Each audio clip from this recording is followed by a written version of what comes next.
이게 떡국이야, 개밥이야?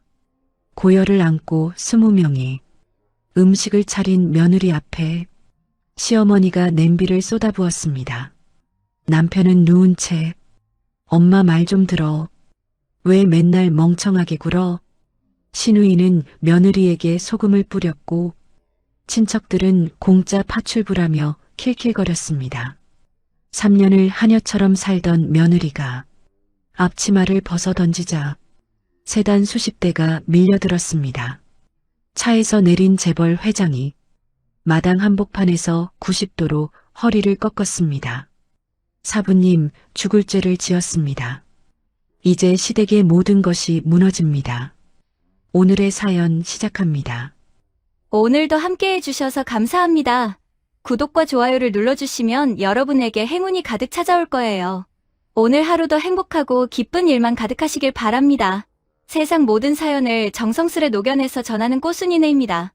저희 영상은 실화 바탕의 재구성 또는 창작된 시나리오를 바탕으로 제작되었으며 시각적인 몰입감을 위해 AI 생성 이미지를 활용했습니다. 따뜻한 마음으로 시청해 주시면 감사하겠습니다. 새벽 4시 부엌 형광등만 혼자 깨어 있었습니다. 지우가 싱크대 앞에 섰을 때 이마에서 흘러내린 땀이 도마 위로 떨어졌습니다. 39도를 넘긴 열이 온몸을 휘감고 있었지만 지우의 손은 멈추지 않았습니다. 20명분의 전을 부치고 나물을 무치고 떡국 육수를 끓이는 동안 지우의 발밑에는 찬 기운이 올라왔습니다. 고아로 자란 지우에게 가족이라는 단어는 세상 어떤 보석보다 눈부신 것이었습니다. 평범한 명절 아침, 웃음소리가 넘치는 거실 함께 둘러앉는 밥상. 그 소박한 꿈 하나를 붙잡으려고 지우는 3년을 버텼습니다. 아침 7시 박금자가 부엌 문을 벌컥 열었습니다. 야, 이게 지금 사람이 먹으라고 만든 떡국이냐, 아니면 개밥이냐? 박금자가 냄비 뚜껑을 들어 올리더니 코를 찡그리며 입술을 실룩거렸습니다. 어머니, 몸이 좀 안 좋아서. 그래도 새벽부터 정성껏 고아서 우려낸 거야. 지우가 말을 끝내기도 전에 박금자가 냄비 손잡이를 움켜쥐었습니다. 그대로 싱크대에 쏟아부었습니다. 하얀 떡국이 배수구를 타고 소용돌이치며 사라지는 것을 지우는 멍하니 바라보았습니다. 어디서 대답질이야. 솜씨도 없는 게 정성 타령은. 당장 다시 끓여내. 손님들 들이닥치기 전까지 제대로 된 거 안 내놓으면 오늘 아주 제삿날인 줄 알아.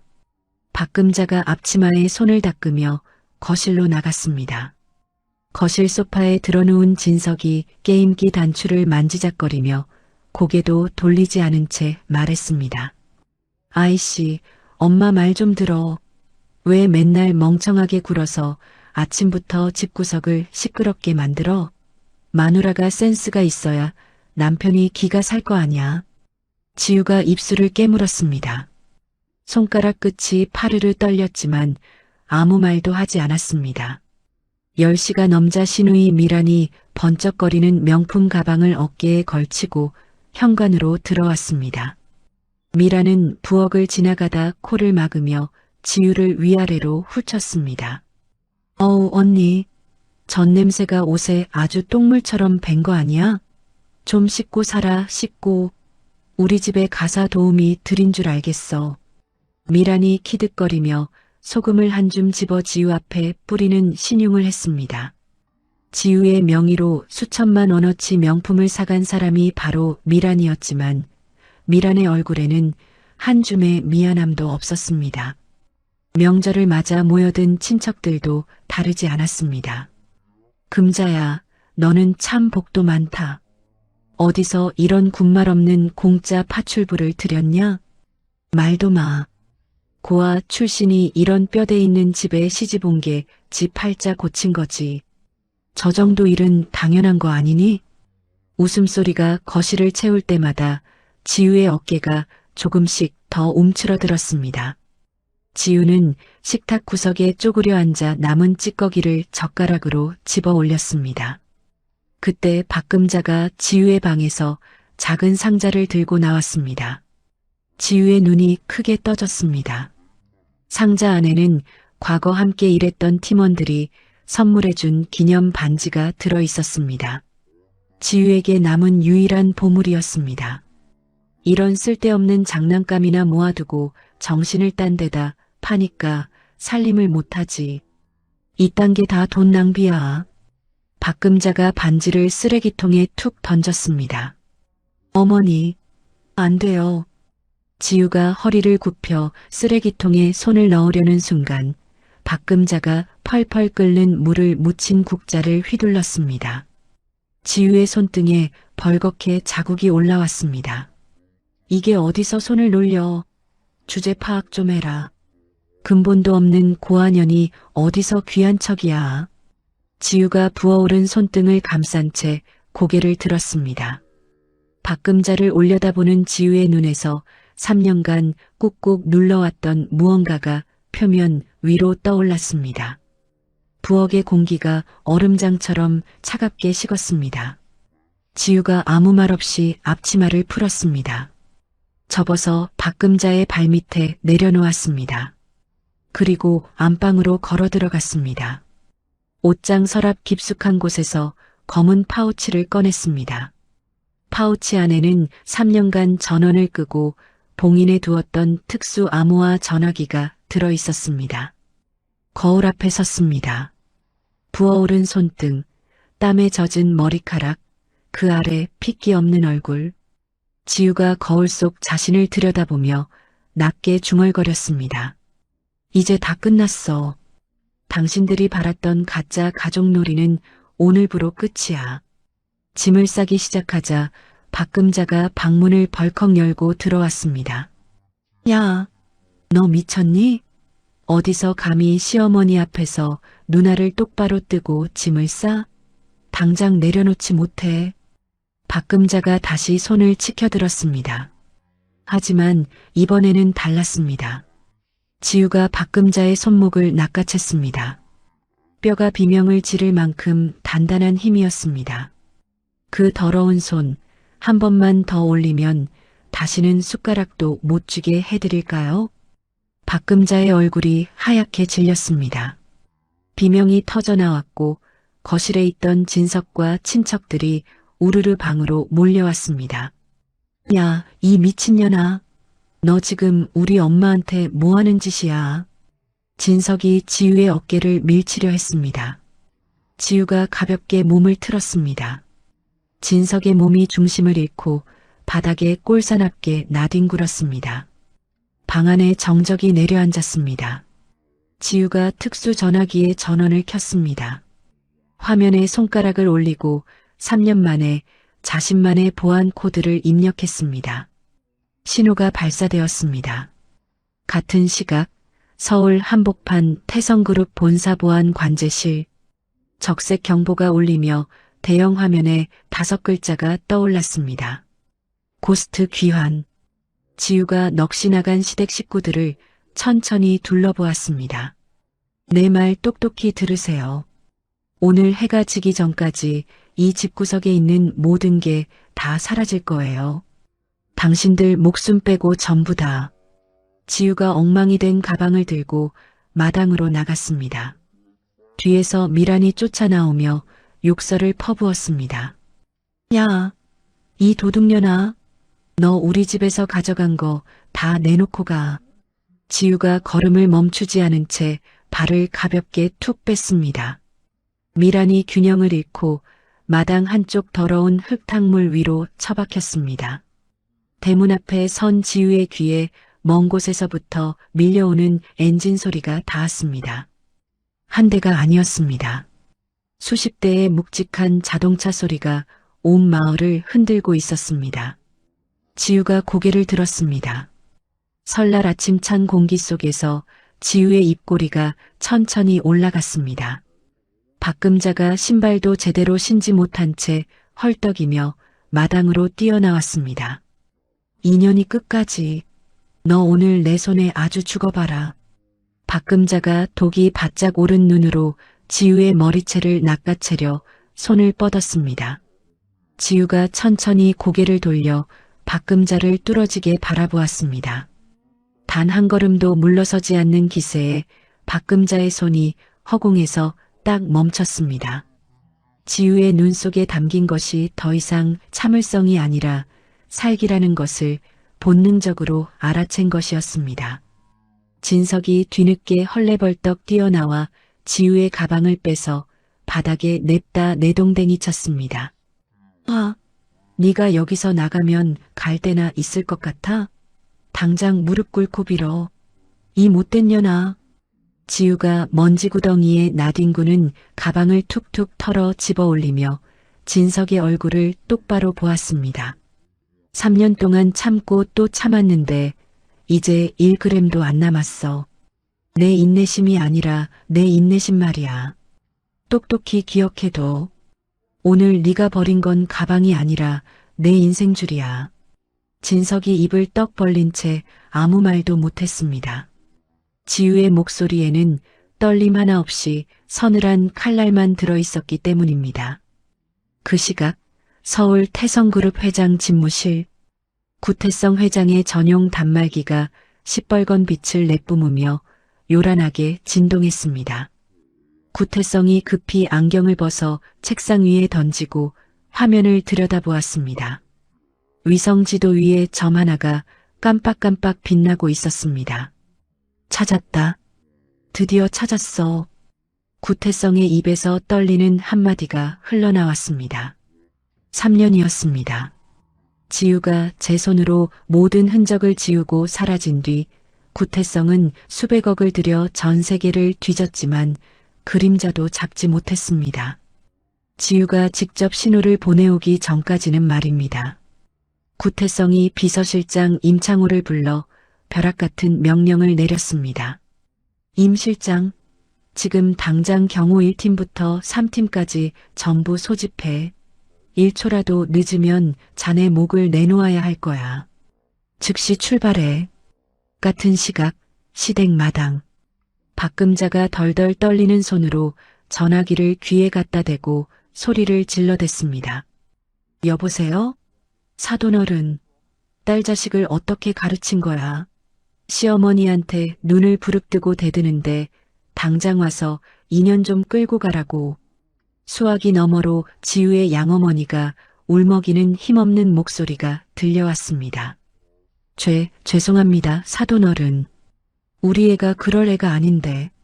제가 잘 타이를 테니까 제발 한 번만 봐주세요. 대문을 나서려던 지우의 발걸음이 우뚝 멈췄습니다.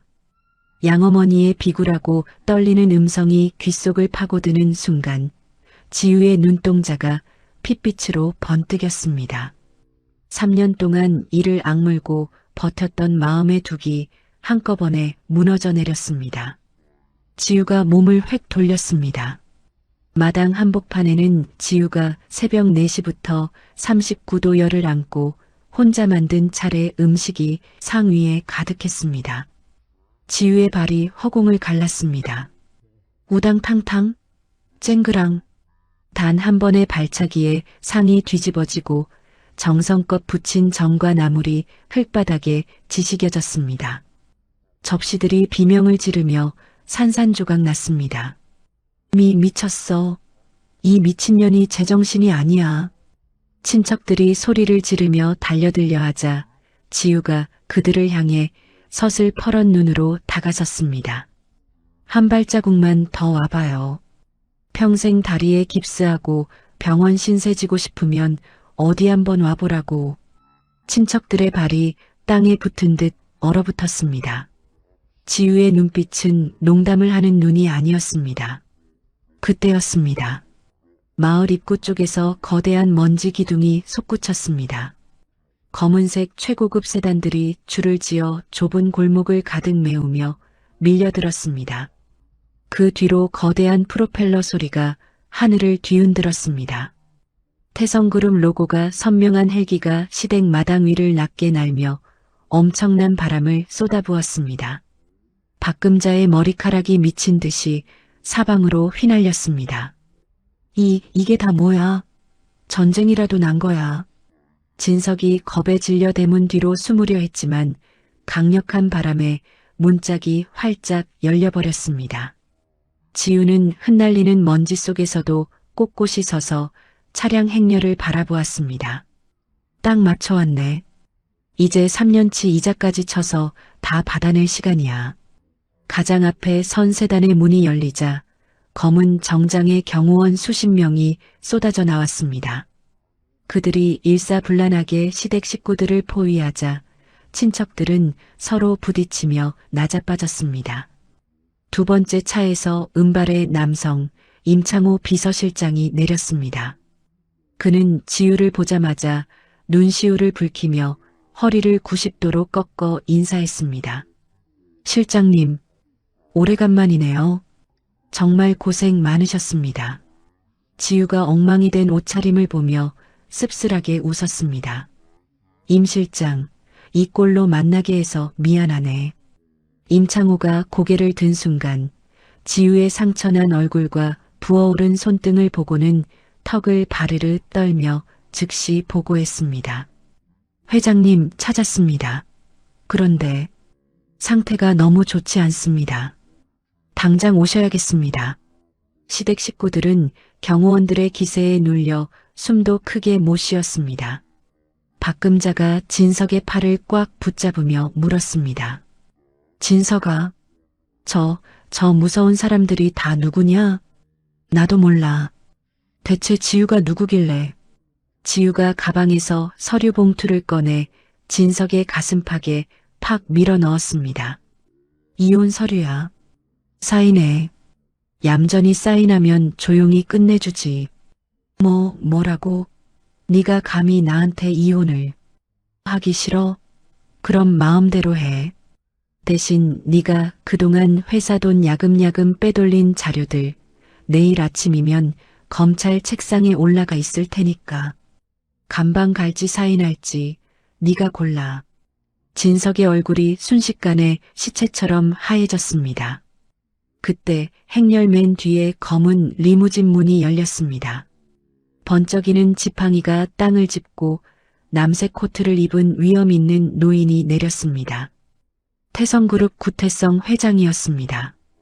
경호원 20명이 동시에 허리를 숙이자 박금자의 다리가 후들거렸습니다.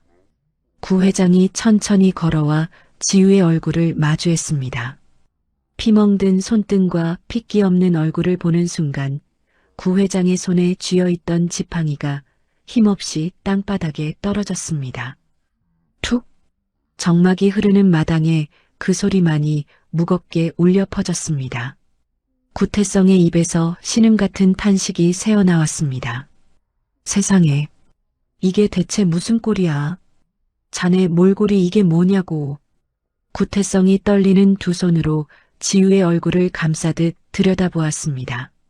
손등에 벌겋게 남은 화상 자국, 뺨에 남은 붉은 손자국, 푹 꺼진 눈 밑에 어두운 그림자까지. 구태성의 눈자위가 순식간에 붉게 달아올랐습니다. 구태성이 박금자와 시댁 식구들을 향해 고개를 돌렸습니다. 그 눈빛에 담긴 것은 분노를 넘어선 살기였습니다. 내 놈들이 감히 누구 몸에 손을 댄 거야. 여기가 어디라고 함부로 주먹질이야. 구태성의 벼락 같은 고함이 마당 전체를 뒤흔들었습니다. 담장 너머에서 구경하던 마을 사람들까지 가슴을 쓸어내릴 만큼 거대한 울림이었습니다. 박금자가 겁도 없이 해벌쭉 웃으며 한 발 앞으로 나섰습니다. 아이고 어르신, 뭘 잘 모르시고 착각하신 모양인데 얘는 그냥 부모도 없는 고아 출신 며느리예요. 별것도 아닌 게 시어머니한테 눈을 부릅뜨고 대들길래 제가 버릇 좀 고쳐준 거라고요. 말이 끝나기도 전이었습니다. 구태성의 매운 손바닥이 박금자의 뺨을 그대로 갈겼습니다. 짝! 마른 뺨을 맞은 박금자가 비명을 지르며 두 걸음 뒤로 볼품없이 밀려났습니다. 입 닥쳐. 그 더러운 주둥이 당장 닥치지 못해. 구태성이 이를 악물고 내뱉었습니다. 이분이 아니었으면 지금의 태성그룹도 없어. 나 구태성도 10년 전에 이미 차디창관 속에 들어갔을 목숨이었다고. 내까짓게 감히 누구한테 삿대질이야. 박금자가 불이 난 뺨을 감싸 쥔 채 눈을 휘둥그레 떴습니다. 진석은 대문 기둥 뒤에서 쥐새끼처럼 얼굴만 내밀고 있었고 미라는 흙탕물이 잔뜩 묻은 옷을 추스르지도 못한 채 그 자리에 돌처럼 얼어붙어 있었습니다. 구태성이 지유 앞에 섰습니다. 그리고 천천히 허리를 굽혔습니다. 90도로 꼿꼿하게 꺾인 허리가 한참 동안 다시 펴지지 않았습니다. 사부님, 이 못난 소인이 죽을 죄를 지었습니다. 정말 면목이 없습니다. 친척들 사이에서 경악 섞인 웅성거림이 터져나왔습니다. 대한민국 10대 재벌의 수장이 시골집 앞마당 한복판에서 이름 없는 며느리에게 고개를 숙이고 있었기 때문입니다. 3년을 그 지옥 같은 3년을 자네를 찾아온 나라를 헤맸어. 그런데 고작 이런 구석에서 이런 대접을 받고 있었다니. 구태성의 목소리가 젖어들며 갈라졌습니다. 뒤에 서 있던 임창호 비서실장도 차마 말을 잇지 못하고 눈물을 훔치며 고개를 떨구었습니다. 구태성이 다시 허리를 펴고 주변을 에워싼 경호원들을 향해 서슬퍼런 명령을 내렸습니다. 다들 똑똑히 들어라. 여기 계신 이분은 과거 태성그룹의 모든 보안 체계를 설계하시고 내 목숨을 7번이나 구해주신 전설적인 분이다. 오늘 이 자리에서 공식적으로 선포한다. 이분이 곧 태성의 자존심이다. 마당에 모인 모든 시선이 지유에게 쏠렸습니다. 박금자는 믿기지 않는다는 듯 입만 뻐금거렸고 미라는 아까 지유에게 소금을 뿌리던 손을 급히 등 뒤로 감추며 바닥에 주저앉았습니다. 구태성이 임창호에게 눈짓했습니다. 임창호가 리무진 트렁크에서 눈부시게 하얀 캐시미어 코트를 가져와 지유의 어깨에 조심스럽게 걸쳐주었습니다. 지유는 코트 깃을 여미며 바닥에 나뒹구는 자신의 낡은 가방을 내려다보았습니다. 경호원 2명이 다가와 지유의 가방을 두 손으로 정중히 받쳐들었습니다. 금색 테두리가 박힌 특수 케이스에 넣어 리무진으로 옮기는 모습은 마치 국보급 보물을 다루는 것처럼 경건했습니다. 지유가 떨고 있는 미란에게 천천히 걸어갔습니다. 그러고는 미란의 어깨에 걸린 명품 가방을 획 잡아당겼습니다. 이거 내 이름으로 카드 긁어서 산 거잖아. 안 그래? 지유가 가방을 마당 구석, 구정물이 가득한 개밥 그릇 위로 던져버렸습니다. 너 같은 애 수준에는 딱 저게 어울려. 분수 좀 알고 살지 그랬니? 미란의 얼굴이 종이장처럼 새하얗게 질렸습니다.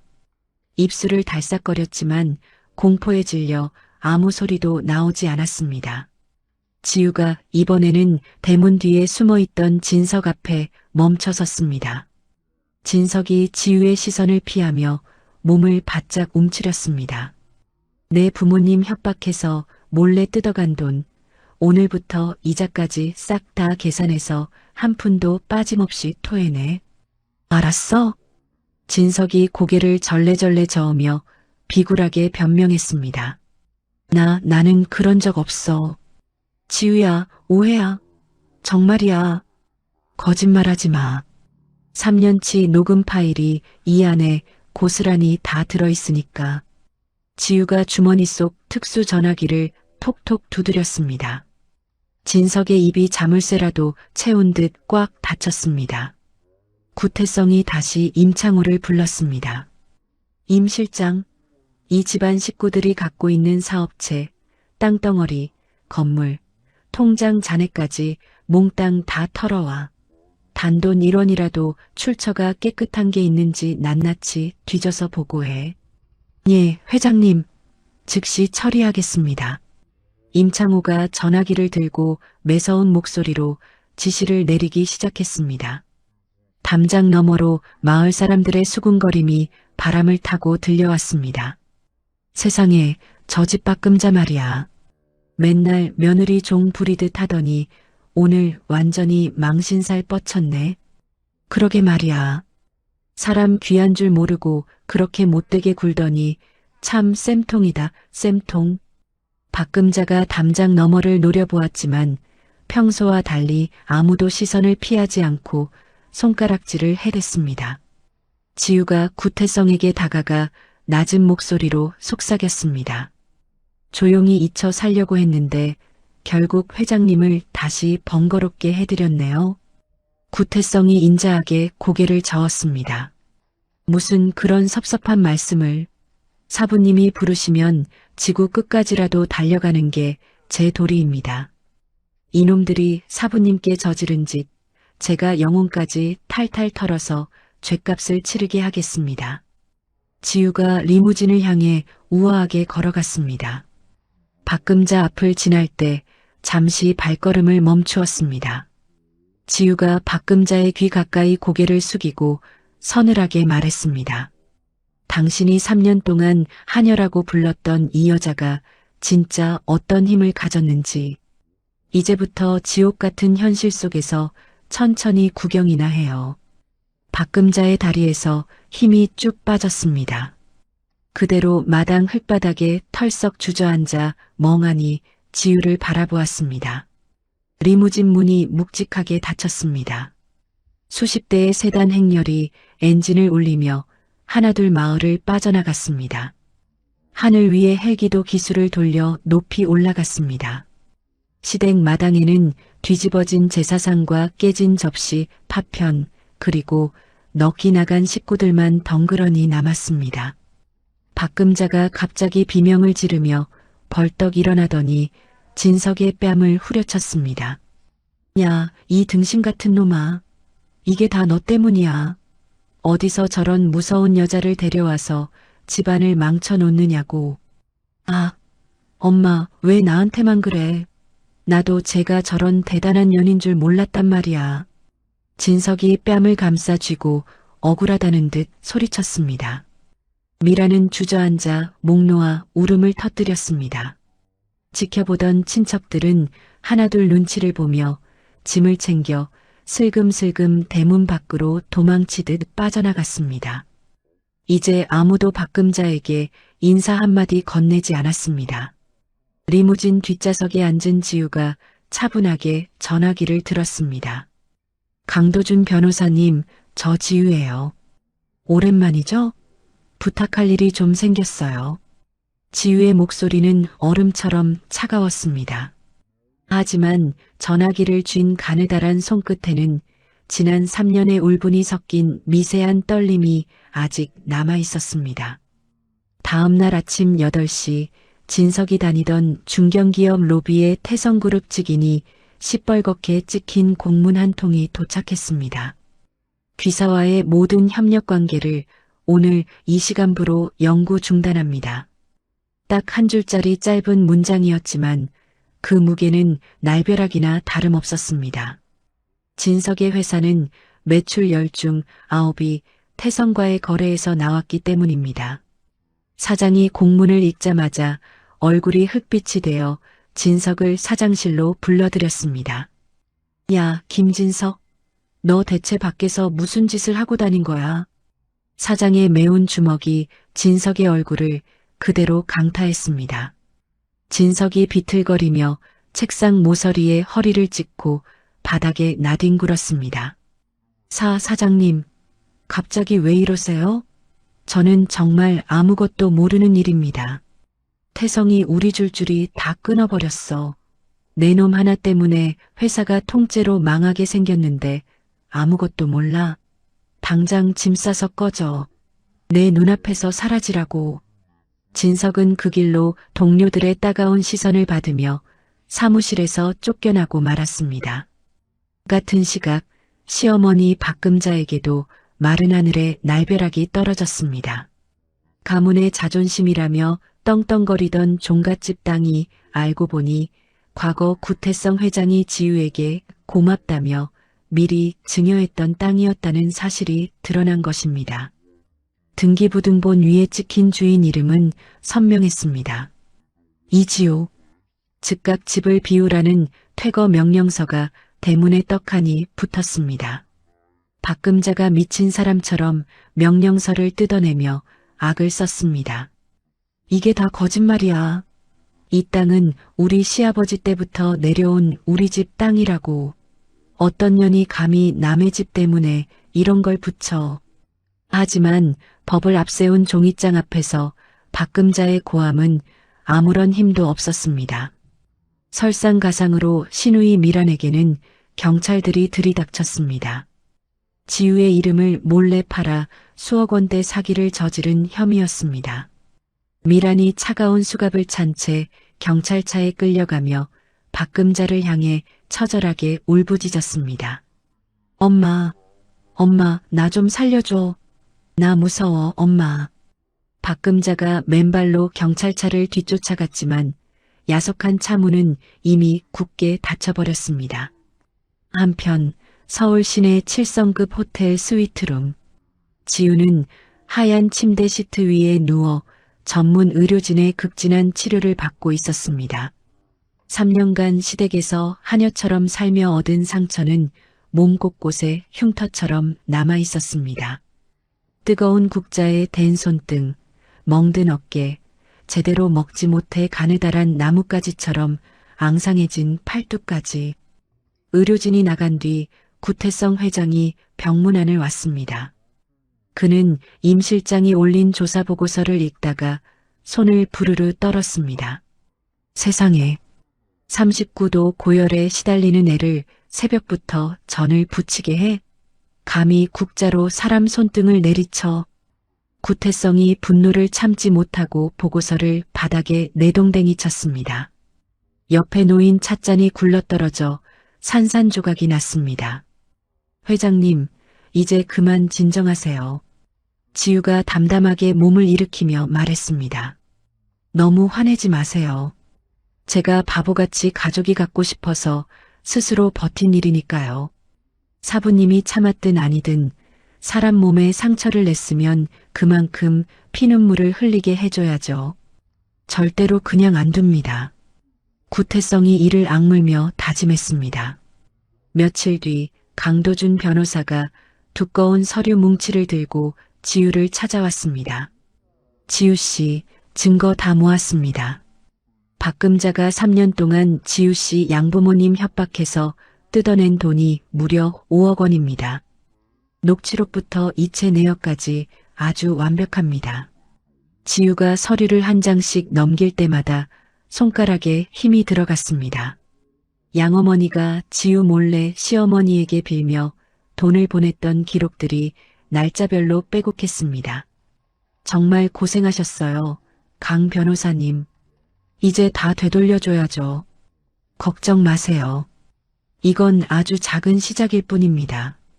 강도준이 안경을 고쳤으며 믿음직하게 대답했습니다.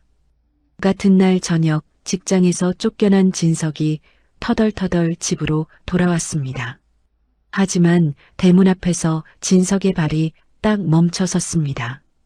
담벼락 곳곳에 시뻘건 압류 딱지가 도배되어 있었기 때문입니다. 그 앞에는 험악하게 생긴 사채업자들이 담배를 피우며 진석을 노려보고 있었습니다. 어이, 김진석 씨? 제때 돈 안 갚고 도망 다니면 재미없다고 했지? 진석이 겁에 질려 뒷걸음질 치자 사채업자가 단숨에 멱살을 잡아채 끌어당겼습니다. 어디 가려고? 돈 안 갚으면 내 다리 하나는 오늘 여기서 내놓아야 할 거다. 박금자가 안에서 비명을 지르며 뛰어나와 사채업자 바짓가랑이를 붙잡았습니다. 제발 며칠만 더 주세요. 제가 우리 부자 며느리한테 연락해서 금방 갚을게요. 박금자가 떨리는 손으로 지우의 번호를 눌렀습니다. 하지만 돌아오는 건 차가운 안내 메시지뿐이었습니다. 고객님의 요청에 의해 차단된 번호입니다. 박금자는 넋이 나간 표정으로 전화기 화면만 멍하니 쳐다보았습니다. 일주일 뒤 지우는 태성그룹 전략기획실 고문으로 당당히 복귀했습니다.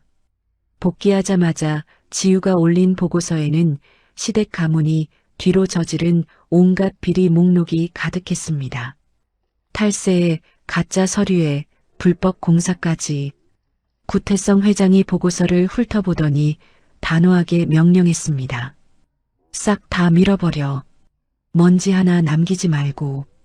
진석은 지우를 한 번만 만나게 해달라고 호텔 로비에서 사흘 밤낮을 빌었습니다. 무릎을 꿇고 앉아 지나가는 호텔 직원들을 붙잡고 애걸복걸했습니다. 제발 우리 아내 좀 만나게 해주세요. 제가 잘못했다고 빌어야 해요. 사흘째 되는 밤 시커먼 경호원들이 진석을 짐짝처럼 들어올렸습니다. 그리고 차가운 지하 주차장 바닥에 내동댕이 쳤습니다. 한 번만 더 나타나면 그땐 진짜 경찰서 유치장으로 갈 줄 알아. 진석은 차가운 콘크리트 바닥에 엎드린 채 주먹으로 땅을 치며 통곡했습니다. 시댁 친척들도 난리가 났습니다. 태성의 압박이 친척들의 구멍가게까지 번지자 화가 난 친척들이 박금자의 집으로 몰려와 쑥대밭을 만들었습니다. 금자야, 네가 며느리를 하녀 취급해서 우리까지 길거리에 나앉게 생겼잖아. 책임져. 우리 집 가게 문 닫게 생겼다고. 유리창이 깨지고 욕설이 난무하는 가운데 박금자는 이불을 뒤집어 쓰고 벌벌 떨 뿐이었습니다. 미란 역시 유치장 안에서 예비시댁으로부터 파온 소식을 듣고는 벽을 치며 울부짖었습니다. 아, 나한테 왜 이래. 지우 언니, 제발 좀 살려줘. 지우는 호텔 창가에서 양부모님께 전화를 걸었습니다. 어머니, 아버지, 내일 모시러 갈게요. 이제 다시는 누구한테도 고개 숙이지 마세요. 제가 다 지켜드릴게요. 수화기 넘어 양어머니의 울먹이는 소리에 지우의 눈에서도 뜨거운 눈물이 흘러내렸습니다. 다음 날 지우는 부모님을 최고급 리조트로 안전하게 모셨습니다. 박금자와 진석은 집에서 쫓겨나는 날 검은 비닐봉지에 남은 짐을 대충 담아 길을 나섰습니다. 야속하게도 비가 추적추적 내리고 있었습니다. 박금자는 젖은 머리카락을 쓸어 올리며 여인숙 간판을 찾아 비틀비틀 걸었습니다. 진석은 마지막 희망으로 지우의 옛 동료들을 찾아갔지만 돌아오는 건 매운 주먹과 비아냥뿐이었습니다. 남편? 지우를 그 꼴로 만들어 놓고 남편이라고? 양심이 있으면 당장 꺼져. 지우는 호텔 창밖의 화려한 야경을 내려다보았습니다. 유리창에 비친 지우의 얼굴은 이제 예전의 힘없는 며느리가 아니었습니다. 이제 겨우 시작이야. 지우가 유리창에 손끝을 대며 서늘하게 은조렸습니다. 당신들이 내게 준 눈물, 아직 반이반도 안 갚아줬으니까 기대해. 강도준 변호사의 사무실은 서울 한복판 고층 빌딩 꼭대기에 있었습니다. 지우가 사무실 문을 열고 들어서자 창밖을 보고 있던 강도준이 환한 미소를 지으며 자리에서 일어났습니다. 오래간만입니다, 지우 씨. 아니, 고스트 실장님이라고 불러야 할까요? 강도준이 반갑게 손을 내밀었습니다. 지우가 그 손을 마주 잡았습니다. 사실 두 사람 사이에는 아주 깊은 인연이 있었습니다. 과거 지우가 보안 전문가로 이름을 날리던 시절 강도준은 괴한들에게 목숨이 위태로운 순간에 지우의 기지로 살아남은 적이 있었기 때문입니다. 강도준은 그날의 빚을 단 하루도 잊은 적이 없었습니다. 자, 어서 앉으세요. 지우 씨를 위해 제가 아주 특별한 선물을 준비했습니다. 강도준이 책상 위에 묵직한 서류철 5개를 차르르 펼쳐놓았습니다. 시댁 가문의 재산 내역부터 남편 진석의 회사 돈 횡령 증거, 시누이 미란의 명품 사기 이력, 그리고 시어머니 박금자가 친정 부모님을 협박한 녹취록까지 아주 완벽하게 정리되어 있었습니다. 지우가 그중 마지막 5번째 서류철을 유심히 집어들었습니다. 강 변호사님, 이건 뭔가요? 처음 보는 이름인데. 구본영 부사장입니다. 구태성 회장님의 친동생이자 야심가로 유명하죠. 강도준이 안경을 고쳤으며 목소리를 낮췄습니다. 지우 씨가 태성에 복귀하자마자 이 양반이 수상하게 움직이고 있어요. 지우 씨가 구 회장님의 신임을 받는 게 자기 경영권 승계에 아주 큰 걸림돌이 된다고 생각하는 모양입니다. 지우가 서류를 한 장씩 넘겨보았습니다. 구본영이 몰래 감옥에 갈 위기인 진석의 뒷배를 봐주고 진석을 꼬드겨 지우의 과거, 보안 기밀을 빼내려 한 정황이 고스란히 담겨 있었습니다. 어머나, 벌써 이렇게 지저분하게 손을 쓰고 있었네요. 지우가 서류를 내려놓으며 서늘하게 입꼬리를 올렸습니다. 그런데 강 변호사님, 이거 우리한테는 오히려 아주 잘된 일이에요. 기회라고요? 적이 늘어났는데 말입니까? 구본영이 진석을 미끼로 쓰려 한다면 우리가 먼저 가짜 고기를 던져주면 되잖아요. 진석이가 가져가는 정보가 전부 깡통이라면 구본영은 제 발로 함정에 풍덩 빠지게 될 테니까요. 강도준이 지우의 명석한 판단에 감탄한 듯 고개를 끄덕였습니다. 역시 명불허전 고스트답군요. 아주 짜릿한 작전입니다. 지우가 가볍게 웃었습니다. 3년 만에 진심으로 짓는 웃음이었습니다. 강도준은 그날부터 단순히 법률 자문만 하는 변호사가 아니었습니다. 지우가 호텔로 돌아가는 길에 늘 따뜻한 커피 한 잔을 손에 쥐어주었고 밤늦게까지 회의가 이어지면 지우가 좋아하는 음식을 정성껏 챙겼습니다. 강 변호사님, 이렇게까지 저를 세심하게 안 챙겨주셔도 돼요. 저 혼자서도 잘 먹고 잘 사는데요. 에이, 저는 목숨을 빚진 사람 아닙니까? 이 정도 커피 한 잔으로 갚아진다면 오히려 제가 더 감사해서 큰 절이라도 올려야 할 판입니다. 지우가 커피잔을 받아들며 고개를 저었지만 입가에 번지는 수줍은 미소까지는 숨기지 못했습니다. 며칠 뒤 지우는 양부모님이 계신 최고급 요양 리조트를 찾았습니다. 양어머니가 멀리서 지우를 보자마자 버선발로 달려와 두 팔로 꽉 껴안았습니다. 우리 지우, 이제야 얼굴에 핏기가 좀 도네. 고생 많았다, 내 새끼. 어머니, 아버지, 저 드릴 말씀이 있어요. 지우가 양부모님을 소파에 편히 앉히고는 그 앞에 조용히 무릎을 꿇었습니다. 사실 저 결혼 전에 하던 일이 따로 있었어요. 태성그룹의 아주 중요한 보안 전문가였습니다. 돈도 꽤 많이 벌었고요. 양아버지가 눈을 크게 뜨며 깜짝 놀랐습니다. 아니, 그런 대단한 일을 왜 그동안 꽁꽁 숨기고 살았니? 평범한 가족이 너무 갖고 싶었어요. 시댁 식구들이 제 배경이나 돈을 보고 대하는 게 아니라 그냥 사람 이지우를 가족으로 따뜻하게 받아줄 거라고 믿었거든요. 지우의 목소리가 잠깐 파르르 떨렸습니다. 제가 참 바보 같았죠. 그 헛된 바람 때문에 우리 어머니 아버지까지 고생만 시키고 정말 죄송해요. 양어머니가 지우의 거친 손을 꼭 잡으며 눈시울을 붉혔습니다. 아니다, 지우야. 네가 미안해할 게 뭐가 있어. 못난 우리를 만나서 네가 고생이었지. 우리가 더 든든하게 지켜줬어야 했는데. 지우가 고개를 숙이며 그간 참아왔던 뜨거운 눈물을 삼켰습니다. 그 시각 서울 변두리의 곰팡내 나는 여인숙. 박금자가 좁아터진 방 안에서 낡은 텔레비전을 켰습니다. 화면에는 세련된 정장을 입은 지우의 얼굴이 대대적으로 보도되고 있었습니다. 태성그룹 전략기획실 고문으로 화려하게 복귀했다는 뉴스였습니다. 박금자가 텔레비전 화면을 뚫어져라 노려보며 이를 부득부득 갈았습니다. 저 여우 같은 년이 우리 집 재산을 몽땅 훔쳐가서 저렇게 떵떵거리고 살다니. 내가 절대로 가만 안 둬.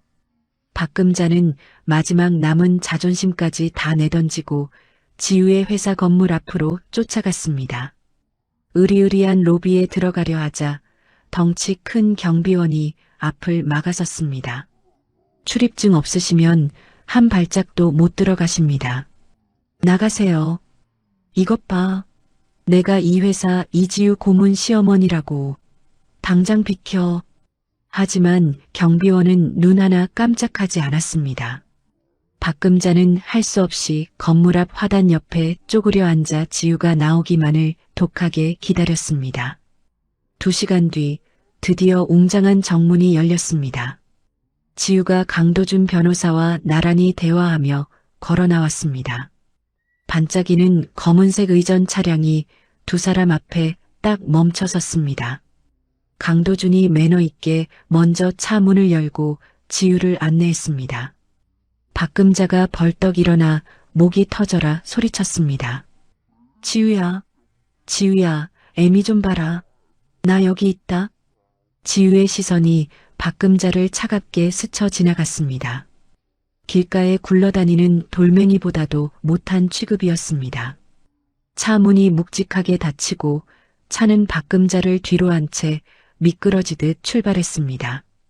박금자가 차 뒤를 몇 발자국 따라가며 악을 썼지만 차는 이미 저 멀리 교차로를 돌아 사라진 뒤였습니다. 차 안에서 강도준이 걱정스러운 듯 지우를 바라보았습니다. 지우 씨, 정말 괜찮습니까? 마음이 좀 안 좋으실 텐데. 아니요, 정말 괜찮아요. 지우가 무표정한 얼굴로 창밖을 보며 대답했습니다. 3년 동안 그 사람들에게 매일같이 무시당하고 맞았던 걸 생각하면 이렇게 모른 척하는 건 복수축에도 못 껴요. 강도준이 잠시 입을 다물었다가 아주 조심스럽고 따뜻하게 말했습니다. 지우 씨가 견딘 그 3년은 절대로 무의미한 시간이 아닙니다. 그 시련이 없었다면 지금처럼 단단하고 아름다운 지우 씨는 없었을 테니까요. 원래 약한 사람은 복수도 못하는 법입니다. 지우가 한참 동안 강도준의 진심 어린 얼굴을 바라보다가 아주 작게 고개를 끄덕였습니다. 그날 밤 태성그룹 회장 집무실, 구태성 회장이 지우와 강도준을 한자리에 불렀습니다. 허허, 두 사람이 손발이 아주 척척 맞는 것 같아 내 마음이 푹 놓이는구나. 지우 사부님, 이번 특수보안 프로젝트 정권을 사부님께 모두 위임하겠습니다. 마음껏 솜씨를 발휘해보세요. 지우가 자리에서 일어나 구 회장에게 정중히 허리를 숙였습니다. 믿어주셔서 감사합니다, 회장님. 반드시 태성의 자부심을 지키는 결과로 보답하겠습니다. 며칠 뒤 강도준의 사무실에서 두 사람은 머리를 맞대고 비밀 서류를 검토하고 있었습니다. 지우 씨, 이것 보세요. 시댁 식구들이 해외에 몰래 숨겨둔 비자금을 찾아냈습니다. 무려 200억 원이나 됩니다. 강도준이 컴퓨터 화면을 돌려 지우에게 보여주었습니다. 복잡한 돈의 흐름이 거미줄처럼 얽혀 있었습니다. 이 돈줄만 딱 동결시키면 저 사람들은 이제 정말로 길거리로 나앉게 됩니다. 지우가 화면 속 숫자를 차갑게 응시하며 고개를 끄덕였습니다. 좋아요. 지금 당장 진행해 주세요. 밤이 아주 깊었습니다. 모든 서류 검토를 마친 뒤 강도준이 따뜻한 커피 2잔을 타서 가져왔습니다. 지우는 커피잔을 두 손으로 감싸 쥔 채 한참 동안 말이 없었습니다. 강 변호사님, 네, 말씀하세요. 저 말이죠. 3년 동안 단 한 번도 울지 않았어요. 울면 정말 지는 거라고, 그러면 나만 더 비참해지는 거라고 생각해서 이빨을 꽉 깨물었거든요. 지우의 맑은 눈가가 조금씩 붉어지기 시작했습니다. 그런데 이상하죠. 오늘은 왠지 좀 울어도 될 것 같은 기분이 드네요. 강도준이 주머니에서 깨끗하게 다려진 손수건을 꺼내 지우 앞에 살포시 놓아주었습니다. 그럼요. 이제 참지 마세요. 이제부터는 지우 씨가 눈물 흘릴 차례가 아닙니다. 그 못된 사람들이 피눈물 흘리며 후회할 차례니까요. 지우가 손수건을 집어들고 떨리는 손으로 눈가를 꾹 눌렀습니다. 한 방울, 두 방울. 가슴속에 맺혀있던 3년치의 서러운 눈물이 조용히 그러나 끊임없이 흘러내렸습니다. 지우가 결전의 날짜를 골랐습니다. 바로 1년 전 설날 아침 박금자가 지우가 끓인 떡국을 싱크대에 사정없이 쏟아부으며 모욕을 줬던 바로 그 날짜였습니다. 아침 9시 정각 지우가 강도준 변호사에게 전화를 걸어 짧고 굵게 명령했습니다. 강 변호사님, 준비 끝났습니다. 지금 즉시 전부 터뜨려 주세요. 강도준이 미리 준비해둔 거대한 폭로 파일의 전송 버튼을 눌렀습니다. 박금자의 입에 담지 못할 폭언 녹취록, 신우이 미란이 지우 카드로 긁어댄 명품 영수증, 남편 진석의 회사 돈 횡령 증거, 가리고 양부모님을 피 말리게 협박했던 비굴한 통화 기록까지 이 모든 추악한 진실이 한꺼번에 인터넷 바다를 타고 전국으로 퍼져나갔습니다. 1시간도 안 되어 실시간 검색어 1위에는 박금자의 이름이 대문짝만하게 올라왔습니다. 저런 시어머니가 세상에 진짜 있다고? 이건 악마 아니야? 며느리 이름 도용해서 명품 산 신우이는 당장 감옥에 쳐넣어야지. 39도 열나는 사람한테 전 부치게 한 거 진짜 소름 돋는다. 댓글창은 분노한 사람들의 목소리로 폭발할 듯 타올랐습니다. 박금자는 여인숙 곰팡내 나는 방에서 텔레비전을 켜자마자 자기 얼굴이 나오는 걸 보고 경악했습니다. 화면 하단에는 현대판 악질 시어머니의 민낯이라는 선명한 자막이 박혀 있었습니다. 박금자가 리모컨을 집어던졌지만 어느 채널을 돌려도 자기 얘기뿐이었습니다. 같은 날 오후 강도준 변호사가 검찰청 정문 앞에서 수십 명의 기자에게 둘러싸였습니다. 오늘 박금자 일가의 모든 사업체에 대해 탈세 및 임금 체불 혐의로 정식 고발장을 접수했습니다. 법의 심판을 받게 할 것입니다. 카메라 플래시가 번쩍이며 뉴스 헤드라인은 온통 박금자 일가의 비리로 도배되었습니다. 겁에 질린 시댁 식구들은 짐을 싸서 도망치려 했습니다. 진석은 기차역으로, 박금자는 시외버스 터미널로 허겁지겁 향했습니다. 하지만 매표소 앞에는 이미 검은 정장의 보안 요원들이 벽처럼 길을 막고 서 있었습니다. 지우가 손가락 하나 까딱할 수 없게 모든 도주로를 꽁꽁 묶어둔 것이었습니다. 이틀 뒤 박금자가 지우의 회사 건물 앞에 다시 나타났습니다. 이번에는 서 있지도 못한 채 아예 바닥에 무릎을 꿇었습니다. 지우야, 내 새끼 지우야. 한 번만, 딱 한 번만 살려다오. 내가 죽을 죄를 졌다. 제발 한 번만 용서해줘. 로비 유리문 너머로 지우의 모습이 보였습니다. 지우가 우아하게 로비를 지나가며 박금자 쪽을 아주 잠깐 힐끗 보았습니다. 그러고는 미련 없이 고개를 돌렸습니다. 엘리베이터 문이 닫힐 때까지 지우는 단 한 번도 뒤를 돌아보지 않았습니다. 박금자가 유리문을 두 손으로 미친 듯이 두드리며 오열했습니다. 지우야, 지우야, 애미 좀 봐라. 경비원 2명이 다가와 박금자의 팔을 짐짝처럼 잡아 일으켰습니다. 어르신, 자꾸 이러시면 영업방해로 경찰에 넘깁니다. 당장 나가세요. 박금자가 경비원의 손을 뿌리치며 길바닥에서 울부짖었지만 지나가는 사람 중 누구 하나 따뜻하게 바라봐주는 이가 없었습니다. 같은 시각 구치소 면회실. 남편 진석은 연구실 침입 현행범으로 붙잡혀 차가운 철창 신세를 지고 있었습니다. 구본영 부사장의 사주를 받고 지우의 연구실 기밀을 훔치려다 덜미가 잡힌 것이었습니다. 진석이 면회실 유리창 너머로 발악했습니다. 지우 데려와.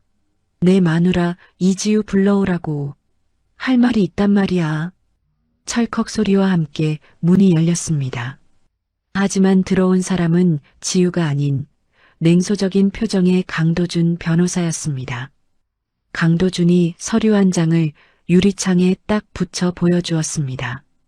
이혼 확정 판결문입니다. 똑똑히 읽어보시죠. 진석의 얼굴이 걸레처럼 일그러졌습니다. 이혼? 내가 사인 안 했는데 무슨 이혼이야. 사인 필요 없습니다. 가정폭력 방조에 재산 횡령까지 재판부가 이미 판결 끝냈거든요. 이제 당신은 이지우 씨와 남남입니다. 접근 금지 명령도 내렸으니 다시는 연락할 생각 마세요. 강도준이 단호하게 돌아서서 나갔습니다. 진석은 서류를 움켜쥐고 부들부들 떨며 이를 갈았습니다. 그 사이 지우는 시댁 가문의 자부심이었던 종갓집에 도착해 있었습니다. 이미 법적으로 지우의 명의로 완벽하게 넘어온 집이었습니다. 지우가 대문을 열고 당당히 마당으로 들어섰습니다.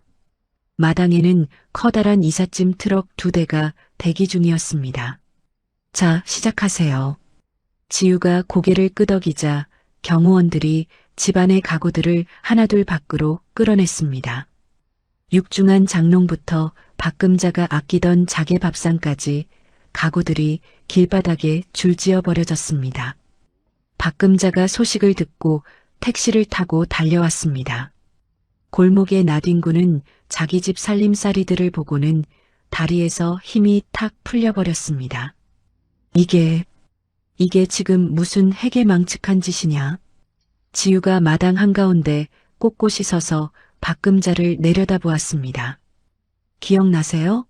3년 전 설날에 당신이 제 짐을 마당에 내던지며 했던 말. 저는 당신보다 훨씬 예의 바르게 정리해드리는 거예요. 감사하게 생각하세요. 박금자가 독이 올라 달려들려 했지만 경호원이 앞을 막아서자 꼼짝도 못했습니다. 내 집이야. 여기는 뼈대 있는 우리 집이라고. 아니요, 착각하지 마세요. 등기부에 누구 이름이 찍혀 있는지 가서 확인해 보시라고요. 처음부터 제 집이었고 당신들은 무단 침입자일 뿐이에요. 박금자가 골목바닥에 주저앉아 통곡했습니다. 지나가던 동네 사람들이 가던 길을 멈추고 혀를 찼습니다. 아이고, 저 사람이 뉴스에 나온 그 독한 시어머니라며? 맞아, 며느리한테 국자로 뜨거운 물 끼얹고 손등 내리쳤다는 그 여자. 아주 쌤통이다. 박금자가 두 손으로 얼굴을 가렸지만 손가락 사이로 이웃들의 따가운 시선이 사정없이 쏟아져 들어왔습니다. 지우는 집을 나서며 강도준에게 전화를 걸었습니다. 강 변호사님, 구본영 부사장 쪽 비자금 내역은 확실한가요? 네, 완벽합니다. 구본영이 시댁 가문에 흘려준 돈이 태성그룹 비자금이라는 증거, 빼도 박도 못하게 잡았습니다. 지우가 발걸음을 멈추고 파란 하늘을 시원하게 올려다보았습니다. 이제 시댁은 볼일 끝났습니다. 다음은 구본영, 그 인간 차례예요. 그날 밤 최고급 호텔 스위트룸. 지우가 붉은 와인잔을 높이 들었습니다. 맞은편에 앉은 강도준도 웃으며 잔을 채웠습니다. 첫 번째 반격이 아주 통쾌하게 성공했네요. 강도준이 잔을 부딪히며 축하했습니다. 하지만 다음 단계는 훨씬 더 험난할 겁니다. 구본영은 박금자 같은 사람과는 차원이 다른 괴물이니까요. 지우가 와인 한 모금을 머금으며 단호하게 대답했습니다. 그래서 더 재밌을 것 같아요. 제 3년을 앗아간 대가가 얼마나 비싼지 뼛속까지 느끼게 해줄 거거든요. 지우의 맑은 눈동자에는 두려움 대신 복수의 불꽃이 더욱 뜨겁게 타오르고 있었습니다. 태성그룹 창립 기념일 파티가 열리는 서울 최고급 호텔 대연회장.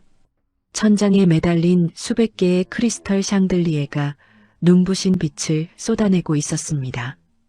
대한민국을 움직이는 경제계 인사와 거물급 정치인들이 연회장을 가득 메운 가운데 웅장한 음악과 함께 정문이 활짝 열렸습니다.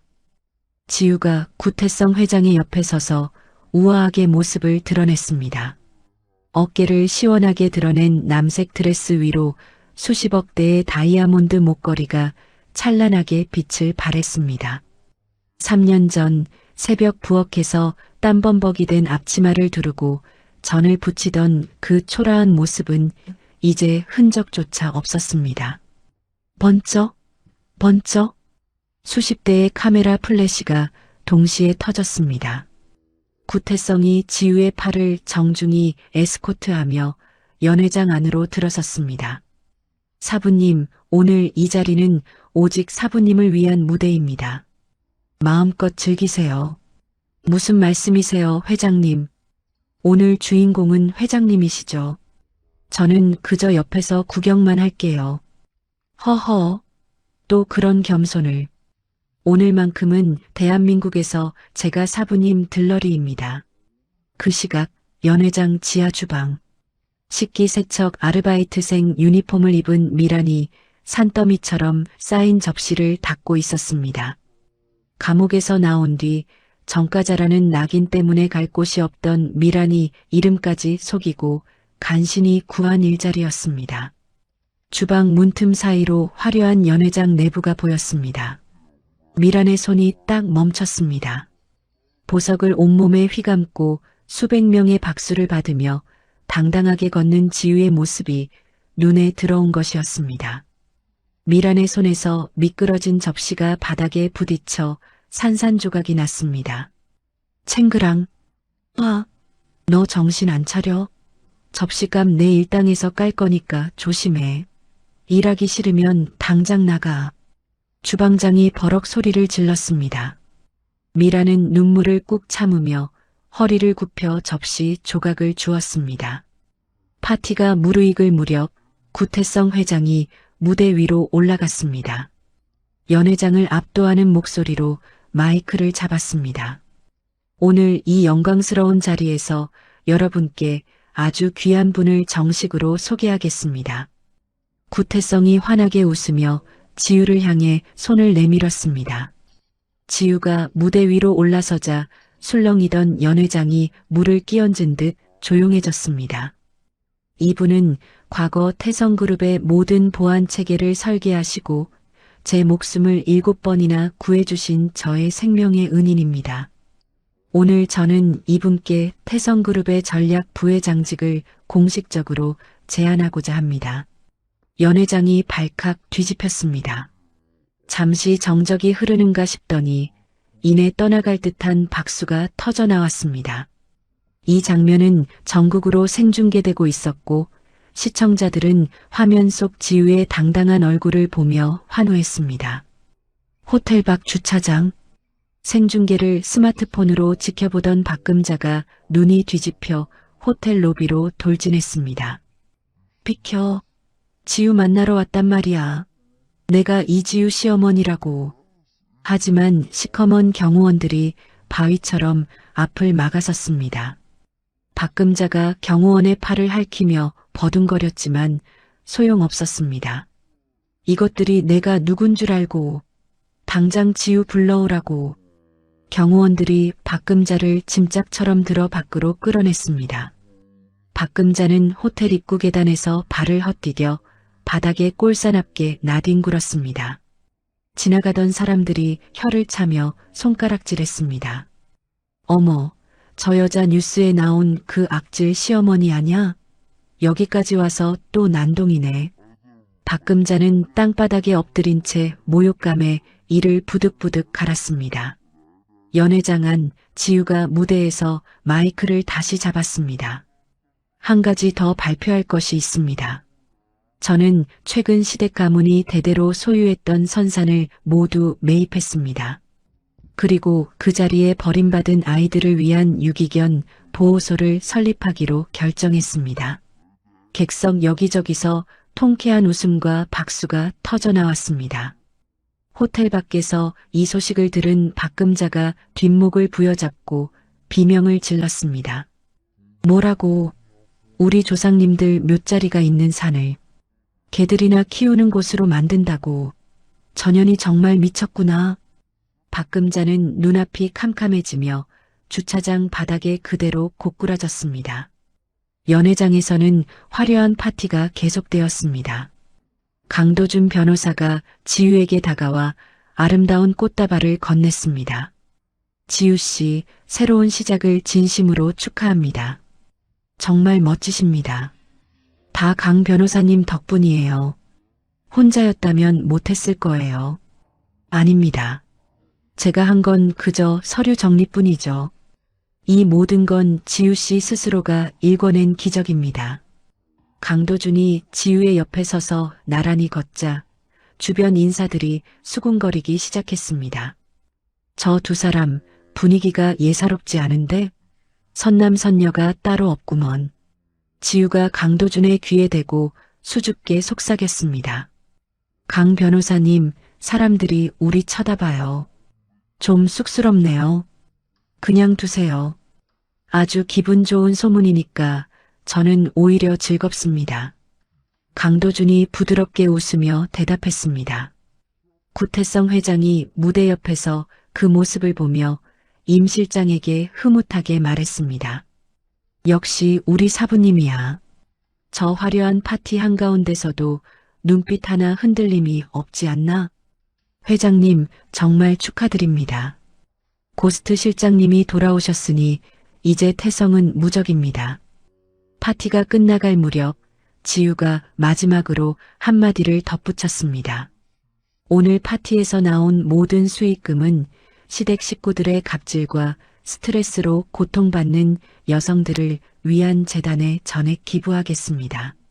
다시 한번 폭풍 같은 박수가 쏟아졌습니다. 지하 주방에서 설거지를 하던 미라는 지우의 목소리를 듣고 그 자리에서 주저앉아 버렸습니다. 깨진 접시 조각에 찔리는 줄도 모르고 멍하니 연회장 쪽을 바라보았습니다. 저 사람이 우리 집 부엌에서 땀 흘리며 전 부치던 그 순둥이 언니였다고? 내가 대체 무슨 짓을 한 거야? 미란의 눈에서 뒤늦은 후회의 눈물이 뚝뚝 떨어졌습니다. 파티가 끝난 뒤 지우는 발코니로 나가 밤바람을 맞으며 야경을 내려다보았습니다. 그때 등 뒤로 서늘한 시선 하나가 느껴졌습니다. 연회장 구석에서 와인잔을 든 채 지우를 노려보는 구본영 부사장이었습니다. 그 눈에는 축하 대신 시기와 살기만이 가득했습니다. 지우는 피하지 않고 구본영을 똑바로 마주 보았습니다. 구본영이 먼저 기세에 눌려 고개를 돌리며 사라졌습니다. 지우가 발코니에서 돌아 나오며 구태성 회장에게 단호하게 말했습니다. 회장님, 파티는 이걸로 충분합니다. 이제 태성 내부에 숨어있는 진짜 벌레들을 잡을 시간이에요. 구태성이 비장하게 고개를 끄덕였습니다. 준비는 다 되었나? 네. 벌레들이 제 발로 꼬리를 흔들며 함정에 들어오게 해뒀거든요. 지우가 연회장 출구를 향해 당당히 걸어갔습니다. 화려한 드레스 자락이 휘날리는 그녀의 뒷모습은 더 이상 파티의 주인공이 아니라 전장으로 출정하는 위대한 전사의 모습이었습니다. 구본영이 서울 외곽의 비밀스러운 고급 별장에서 진석과 박금자를 마주 앉혀 놓았습니다. 진석은 구본영이 거액의 보석금을 내주어 간신히 풀려난 몸이었고 박금자는 살던 집에서 쫓겨나 길거리를 전전하다 구본영의 연락을 받고 한달음에 달려온 것이었습니다. 구본영이 비싼 와인잔을 탁 내려놓으며 서늘하게 입을 열었습니다. 김진석 씨, 그리고 박금자 씨, 이지우 그 계집애를 한 방에 끝내고 싶지 않나? 진석이 눈을 번뜩이며 고개를 쳐들었습니다. 그게 정말 가능합니까?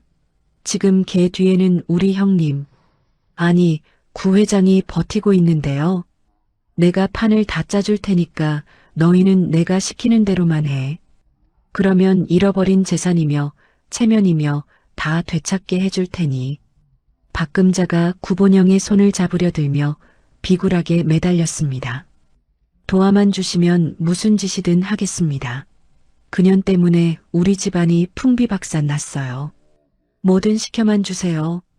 구본영이 입꼬리를 비열하게 올리며 탁자 위로 서류 한 장을 밀어 넣었습니다. 이지우가 태성의 핵심 보안 시스템을 해킹해서 경쟁사에 팔아넘기려 했다는 증거를 내가 직접 만들었다. 이걸 언론에 뿌리면 검찰이 가만히 있지 않을 거야. 진석이 눈이 휘둥그레져서 서류를 집어들었습니다. 이거 진짜입니까? 걔가 정말 그런 짓을 했나요? 바보 같은 소리. 진짜일 필요가 없어.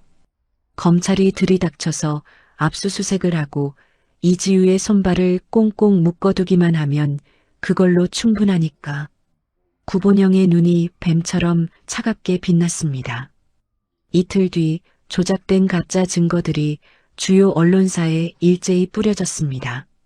단독 태성그룹 복귀한 고스트 이지우, 국가급 핵심 기밀 유출 의혹. 자극적인 기사 제목이 포털 사이트 첫 화면을 온통 도배했습니다. 여론은 순식간에 뒤집어졌습니다.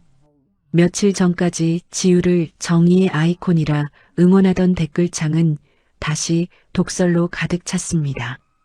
세상에 재벌 회장 꼬셔서 한탕 하려던 거였어? 역시 근본 없는 고아 출신은 믿으면 안 된다니까. 뒤통수 치는 것 봐. 그날 오후 검찰 수사관들이 태성그룹 본사에 무력으로 들이닥쳤습니다. 지우의 사무실 문이 거칠게 열리고 수사관들이 컴퓨터와 서류들을 노란 상자에 담기 시작했습니다. 지우가 의연하게 자리에서 일어나 수사관을 빤히 바라보았습니다. 영장 보여주시죠. 수사관이 영장을 코앞에 내밀었습니다.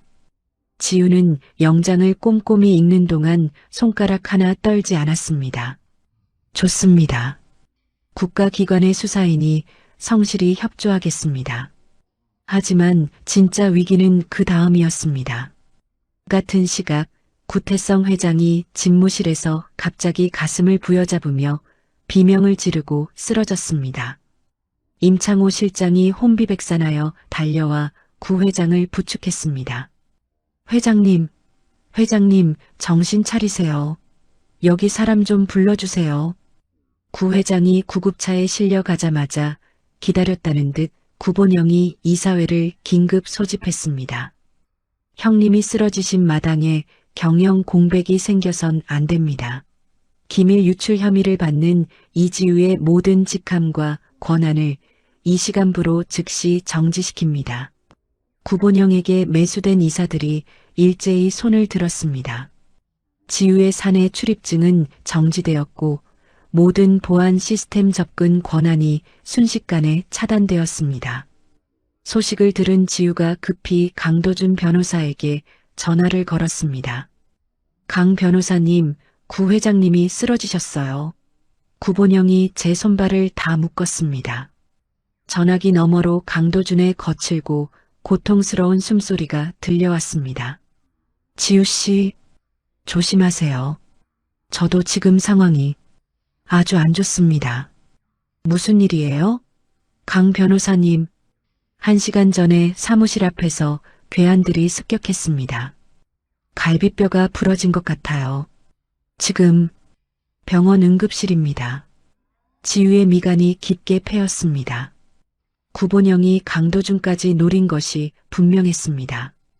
구 회장은 의식불명, 강도준은 병원 신세. 단 하루 만에 지우의 양 날개가 완전히 꺾여버렸습니다. 박금자는 구본영의 지원을 등에 업고 다시 기세등등해졌습니다. 방송국 카메라 앞에서 손수건으로 눈물을 닦으며 가짜 연기를 펼쳤습니다.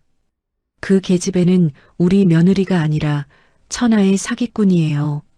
우리 집 재산을 다 훔쳐가더니 이제는 나라 팔아먹을 짓까지 하다니 재벌 회장한테 꼬리쳐서 홀린 거라고요. 카메라가 박금자의 일그러진 얼굴을 클로즈업했고 여론의 칼날은 무섭게 지우를 향해 쏟아졌습니다. 지우의 사무실은 물론 호텔 방까지 모두 봉쇄되었습니다. 지우가 호텔 로비에 들어서려 하자 직원이 고개를 숙이며 앞을 막았습니다. 죄송합니다. 이지우 고문님. 본사 지침으로 출입이 전면 제한되었습니다. 지우는 아무 말 없이 차가운 밤거리로 발길을 돌렸습니다.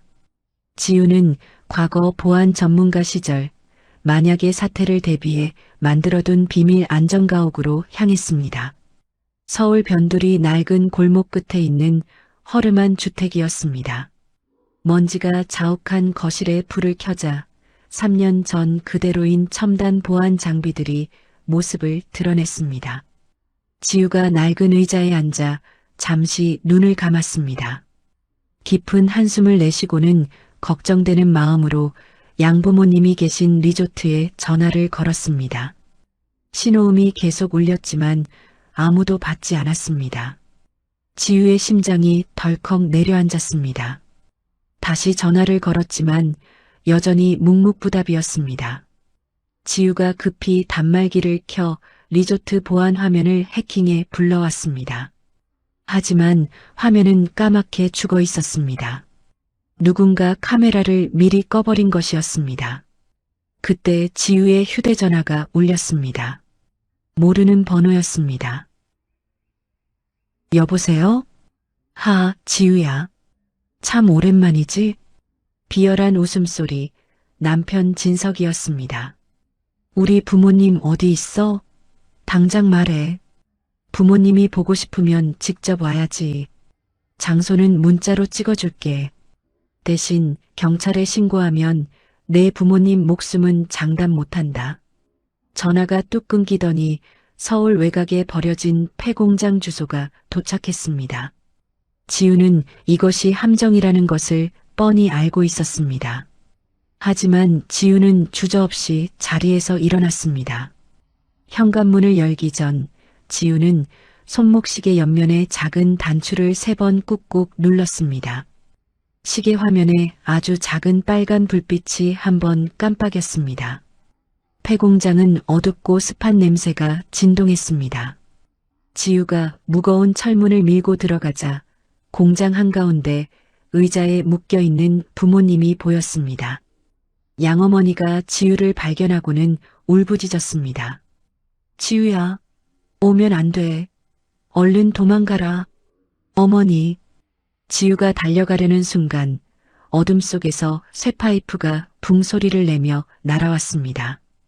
지우가 본능적으로 몸을 틀었지만 어깨 끝을 스치며 타격이 전해졌습니다. 진석이 쇠파이프를 쥔 채 미친 사람처럼 서 있었습니다. 너만 죽으면 다 제자리로 돌아와. 우리 집도 엄마 기세도 내 돈도 전부 다. 진석아, 제발 정신 차려. 너 지금 구본영한테 철저히 이용당하고 있는 거야. 시끄러워. 진석이 다시 쇠파이프를 휘둘렀지만 지우는 전직 요원답게 진석의 팔목을 낚아채 비틀어 버렸습니다.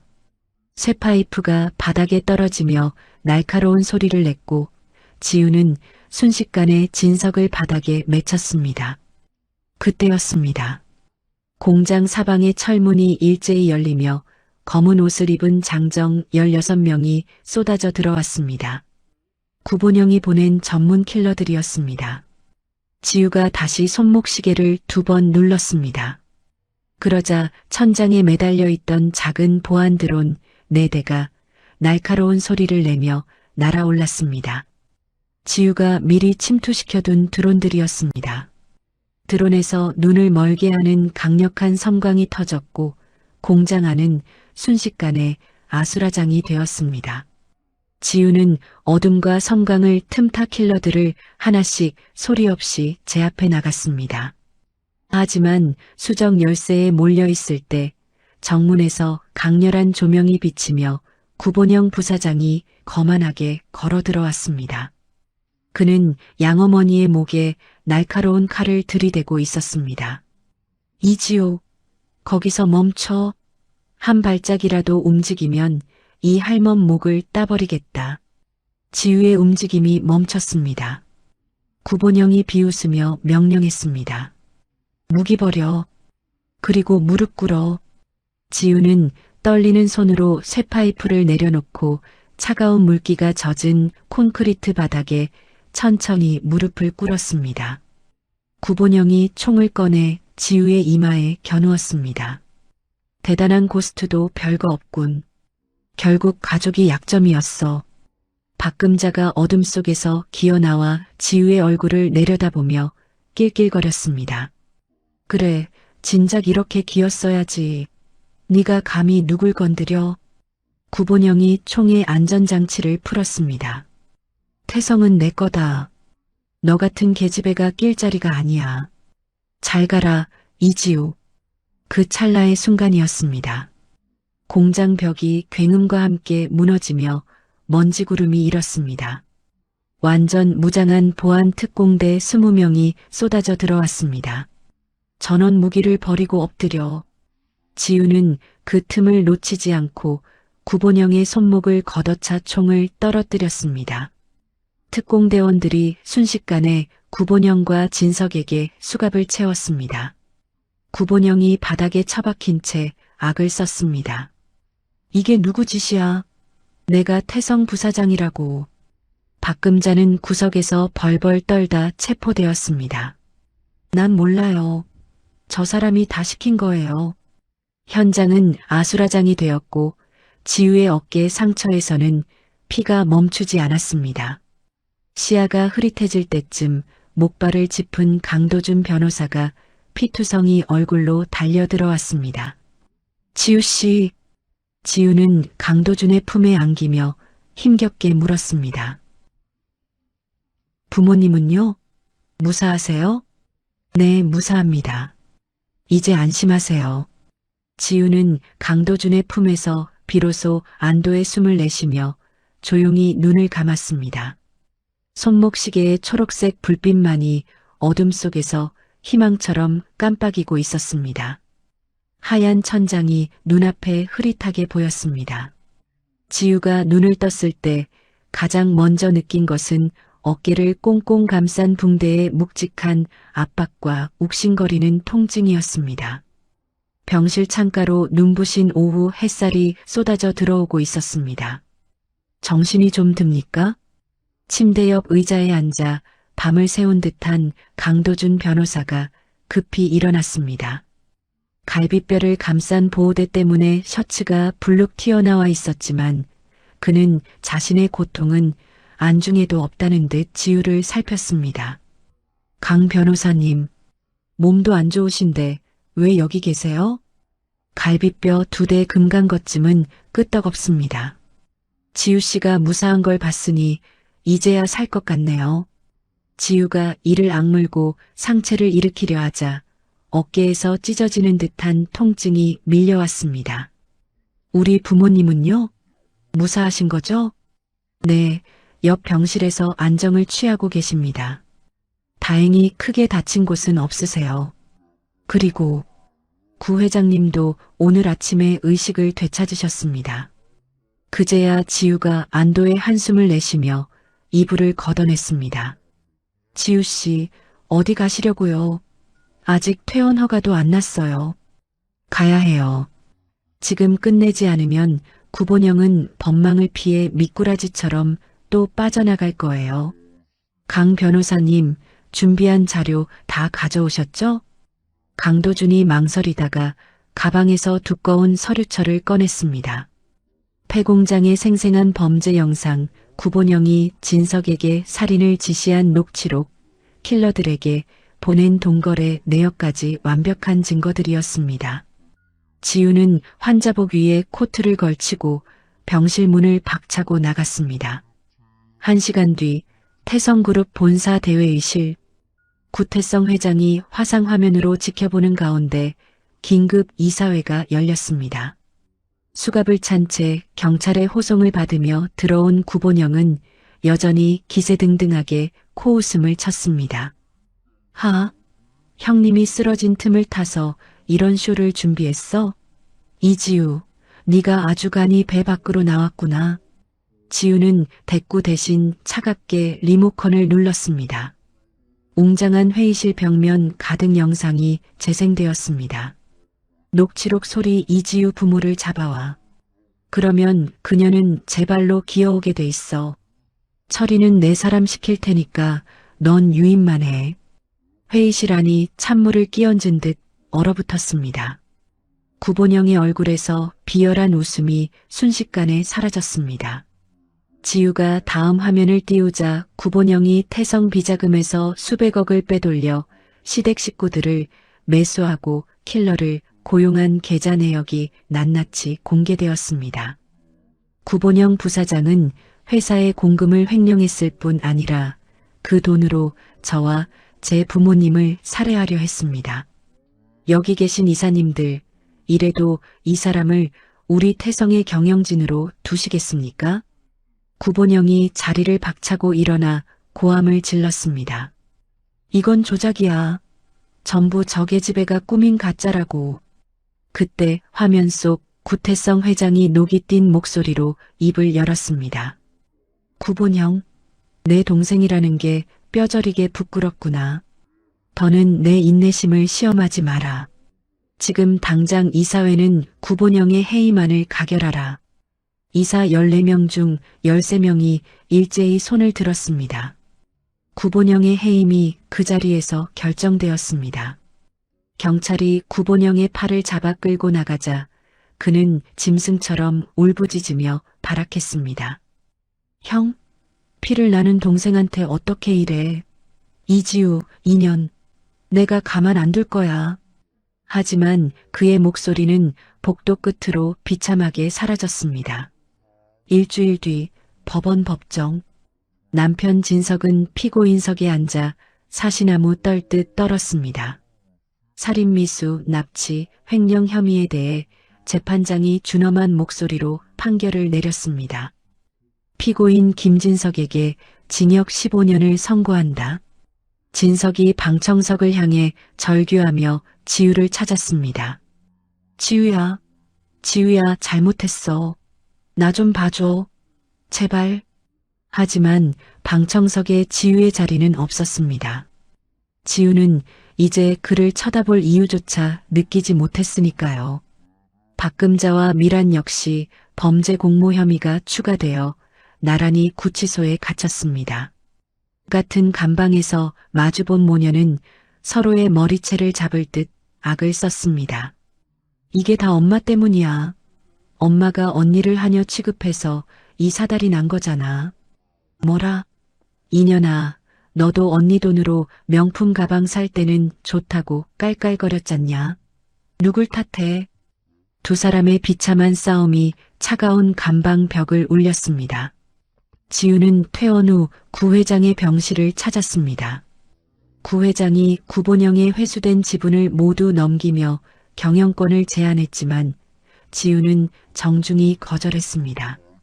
회장님, 저는 이제 평범한 이지우로 제 길을 가고 싶습니다. 보안 고문직으로 태성을 지키는 것만으로도 충분합니다. 지우는 병원을 나와 복도에서 기다리던 강도준 변호사를 만났습니다. 강 변호사님, 이제 정말 다 끝난 걸까요? 네, 끝났습니다. 이제 지우 씨 앞에는 따뜻한 햇살만 가득할 겁니다. 지우가 마지막으로 구치소 면회실에서 박금자를 만났습니다.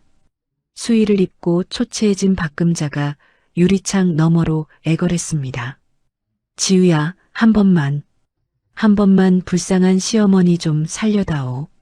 어머니, 기억나세요? 떡국을 싱크대에 쏟고 제 소중한 반지를 쓰레기통에 던지며 주제 파악 못하는 고아년이라고 하셨죠? 당신이 준 고통은 여기까지예요. 이제 당신 인생에 남은 건 어둠뿐일 겁니다. 지우가 차갑게 돌아서서 면회실을 나왔습니다. 뒤에서 들리는 박금자의 처절한 울음소리를 뒤로 한 채 지우는 강도준이 열어준 구치소 정문을 향해 걸어나갔습니다. 쏟아지는 눈부신 햇살 아래 지우는 비로소 3년 동안 짊어졌던 무거운 짐을 내려놓고 가벼운 발걸음을 내디뎠습니다. 지우의 곁에는 든든한 강도준이 나란히 걷고 있었습니다. 1년의 세월이 흘렀습니다. 교도소 식당의 아침 6시는 여전히 차갑고 소란스러웠습니다. 박금자는 이제 화려한 비단옷 대신 뻣뻣한 죄수복을 입고 거친 고무장갑을 낀 채 식판 세척대 앞에 서 있었습니다. 하루 12시간 동안 수백 개의 기름진 식판을 닦아내는 것이 박금자에게 배정된 고된 일과였습니다. 식판을 들고 줄을 서 있던 재소자 하나가 박금자 앞에서 일부러 국물을 왈칵 쏟아버렸습니다. 뜨겁고 지저분한 국물이 박금자의 앞치마를 흠뻑 적셨습니다. 어이쿠, 미안. 근데 이거 간이 좀 안 맞는 것 같은데? 아줌마가 다시 좀 닦아야겠어. 주변 재소자들이 그 꼴을 보며 낄낄거리고 비웃었습니다. 박금자는 바들바들 떨리는 손으로 걸레를 쥐고 고개를 깊숙이 숙였습니다. 죄송합니다. 제가 다시 깨끗이 닦아놓겠습니다. 3년 전 설날 새벽 지우가 정성껏 끓인 떡국을 싱크대에 사정없이 쏟아부었던 그 오만한 손이었습니다. 이제는 남이 버린 국물을 닦아내며 비굴하게 고개를 숙이는 비참한 손이 되어버린 것이었습니다. 같은 시각 교도소 남자동의 좁은 독방. 진석은 딱딱한 침대에 누워 먼지 쌓인 천장을 멍하니 바라보고 있었습니다. 벽에 걸린 작은 텔레비전에서 아침 뉴스가 흘러나왔습니다. 올해의 가장 영향력 있는 기업인으로 이지우 보안전략연구소의 이지우 대표가 선정되었습니다. 이 대표는 세계적인 보안 시스템을 구축하며 진석이 용수철처럼 벌떡 일어나 화면을 뚫어져라 들여다보았습니다. 화면 속 지우는 그 어느 때보다 환하고 아름답게 웃고 있었습니다. 진석은 낡은 이불을 움켜쥐고 이를 악물었습니다. 뜨거운 눈물이 뺨을 타고 흘러내렸지만 그는 차마 손을 들어 닦아낼 힘조차 없었습니다. 서울 강남의 눈부신 빌딩 숲 한복판, 이지우 보안전략연구소라는 세련된 간판이 햇빛을 받아 반짝였습니다. 지우는 태성그룹의 부회장직이라는 화려한 자리를 정중히 거절하고 오직 자신의 이름 석 자를 건 회사를 세웠습니다. 개소식 날 구태성 회장이 지팡이를 짚고 가장 먼저 달려왔습니다. 허허, 우리 사부님이 드디어 자기 이름을 세상에 당당히 걸었구만. 정말 대견해. 회장님, 와주셔서 감사해요. 건강은 좀 어떠세요? 사부님이 이렇게 잘 나가는데 내가 아플 틈이 어디 있나? 자, 태성이 든든한 버팀목이 되어줄 테니 마음껏 펼쳐보시오. 구태성 회장은 호탕하게 웃으며 지우의 손을 꼭 쥐어주었습니다. 지우의 일상도 꿈처럼 달라졌습니다. 바다가 한눈에 내려다 보이는 언덕 위 저택에서 양부모님과 함께 평화로운 삶을 시작한 것이었습니다. 아침마다 양어머니가 정성껏 식탁을 차리면 지우는 그 옆에서 도란도란 이야기를 나누며 반찬을 날랐습니다.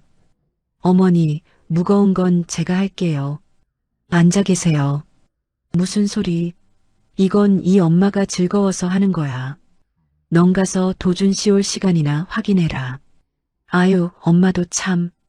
양아버지가 신문을 접으며 껄껄 웃었습니다. 지우야, 그냥 항복해라.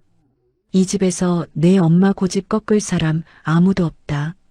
세 사람이 마주보며 웃음을 터뜨렸습니다. 지우가 3년 동안 지옥 같은 시댁에서 그토록 갈망했던 따뜻하고 소박한 아침의 풍경이었습니다. 강도준 변호사는 지우의 연구소에서 든든한 법률 고문을 맡았습니다. 하지만 두 사람은 이제 서류 뭉치보다 서로의 손을 잡는 시간이 더 많아졌습니다. 퇴근 후 노을이 지는 해변을 나란히 걸으며 지우가 넌지시 말을 건넸습니다. 도준 씨, 이제 강 변호사님이라는 호칭은 좀 딱딱한 것 같은데 어떻게 생각해요? 강도준이 걸음을 멈추고 지우의 눈을 깊게 바라보았습니다. 좋습니다. 그럼 저도 이제 지우 씨라고 부르겠습니다. 사실 진작부터 그러고 싶었거든요. 두 사람은 마주보며 수줍게 웃었습니다. 바닷물 위로 붉게 번지는 노을이 두 사람의 앞날을 축복하는 듯 했습니다. 다시 설날이 찾아왔습니다. 지우가 눈을 떴을 때 들린 것은 박금자의 고함 소리가 아니었습니다. 부엌에서 양어머니가 콧노래를 부르며 떡국을 끓이는 달그락 소리였습니다. 지우야, 떡국 다 됐다? 얼른 나와서 따뜻할 때 먹어라. 네, 어머니. 금방 나가요. 식탁에 마주 앉은 세 사람. 하얀 김이 모락모락 나는 떡국 한 숟갈을 입에 넣자 따뜻한 온기가 온몸으로 퍼져나갔습니다. 정말 맛있어요, 엄마. 그럼 우리 딸 주려고 최고급 한우 넣고 밤새 고았는걸. 2년 전 설날에는 39도 고열을 견디며 남을 위해 눈물 젖은 음식을 만들었지만 지금은 사랑하는 가족이 차려준 떡국 한 그릇 앞에 앉아 세상에서 가장 행복한 미소를 짓고 있었습니다. 오후에 지우는 옛 시댁터에 세워진 희망 장학재단 창립 기념식에 참석했습니다. 박금자가 대를 이어 지키겠다던 종갓집 자리에는 이제 가난한 아이들을 위한 배움의 전당이 들어섰습니다. 무대에 오른 지우가 마이크 앞에 서서 당당하게 말했습니다. 여러분, 자신의 가치를 결정할 권리를 절대로 남에게 넘겨주지 마십시오. 누군가 당신을 하녀라 부르든 고아라 비웃든 그것은 그들의 수준일 뿐입니다. 당신은 그 자체로 가장 소중한 존재입니다. 객석에서 우레와 같은 박수가 쏟아졌습니다. 행사가 끝난 뒤 건물 앞을 서성이는 초라한 노인이 하나 있었습니다. 가석방으로 출소한 박금자였습니다. 하얗게 센 머리에 낡은 점퍼를 걸친 그녀는 예전의 기세는 온데간데 없이 구부정했습니다. 지우가 건물 정문으로 걸어 나왔습니다. 박금자가 멀리서 지우를 발견하고 멈칫 섰습니다. 하지만 지우의 시선은 박금자를 마치 길가의 돌멩이처럼 스쳐 지나갔습니다. 단 1초의 머무름도 단 한 줌의 감정도 섞이지 않은 완벽한 무관심이었습니다. 대표님, 차 준비됐습니다. 가실까요? 강도준이 매너 있게 차 문을 열어주자 지우는 우아하게 차에 올라탔습니다. 차가 멀어지는 것을 보며 박금자는 그 자리에 힘없이 주저앉았습니다. 욕을 먹거나 뺨을 맞을 때보다 지우가 자신을 전혀 알아보지 못하고 스쳐 지나간 순간 박금자는 진정한 파멸을 느꼈습니다. 존재 자체가 지워진 것, 그것이 지우가 설계한 가장 완벽하고 잔인한 복수였습니다. 그날 밤 바다가 보이는 서재에서 지우는 일기장을 펼쳐 마지막 장에 정갈하게 한 줄을 적었습니다. 지옥 같은 설날은 영원히 끝났다. 이제 나의 매일은 찬란한 봄날이다. 지우가 창밖을 보자 밤하늘의 별들이 바다 위로 보석처럼 쏟아지고 있었습니다. 지우는 이제 누구의 며느리도 누구의 하녀도 아닌 오직 빛나는 이지우로서 당당하게 새로운 인생의 첫 페이지를 넘기고 있었습니다. 지우는 3년 동안 가족이라는 이름 아래 모든 것을 참았습니다. 고열에도 새벽부터 전을 부치고 국자로 맞고 고아라는 이유로 사람 취급도 받지 못했습니다. 하지만 지우는 무너지지 않았습니다. 참는 것과 당하는 것은 다르다는 걸 끝내 보여주었습니다. 누군가 여러분의 가치를 깎아내릴 때 그건 여러분이 부족해서가 아닙니다. 그 사람이 여러분의 가치를 볼 눈이 없는 겁니다. 박금자는 3년 동안 하녀라고 불렀던 사람이 어떤 사람이었는지 끝까지 몰랐고 알았을 때는 이미 모든 게 늦어 있었습니다. 가족이라는 이름 뒤에 숨어서 사람을 짓밟는 건 사랑이 아닙니다. 진짜 가족은 서로를 깎아내리는 사이가 아니라 서로의 가치를 지켜주는 사이입니다. 지우가 끝에서 찾은 건 복수의 쾌감이 아니라 자기 이름으로 당당히 서는 평범한 하루였습니다. 오늘 이 이야기가 여러분의 마음에 작게라도 남았으면 좋겠습니다. 힘든 자리에 서 계신 분이 있다면 여러분의 봄날도 반드시 온다는 것을 기억해 주세요. 이야기를 끝까지 들어주신 분이 계시다면 잘 들었다고 댓글 하나만 남겨주세요. 감사합니다.